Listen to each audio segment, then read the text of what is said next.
Who do you think you are? Really, who do you think you are? When you're a child growing up, you hear that expression, or as an adolescent, and it could be because you were unruly or you were undisciplined, and maybe that was parents, or maybe that was somebody in a grocery store. But those things kind of stick with a number of people as they grow older. They kind of haunt them, and they become this kind of critical voice in the background of their heads.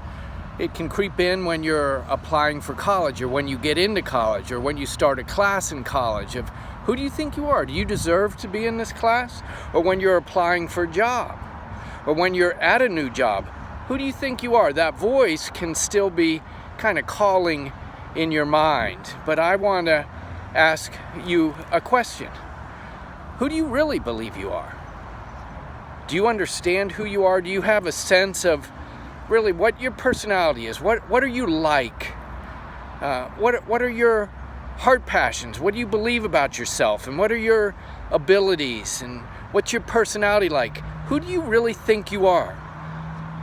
You may wonder why I think that's important to ask you, and there's really two reasons. One reason that it's important is because there's an enemy of your soul, and I can tell you that he's going to ask you that question. He asked Adam and Eve that question. He asked Jesus that question.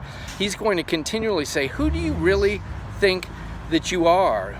He's going to come against you as you particularly try to make gains in your life. But not only so. When you have a sense of who you are, it informs the rest of the decisions of your life. It's going to inform educational or training decisions. It'll inform what kind of work or where you live decisions. Who you are, who do you think you are, is really important. So let me ask you one last time.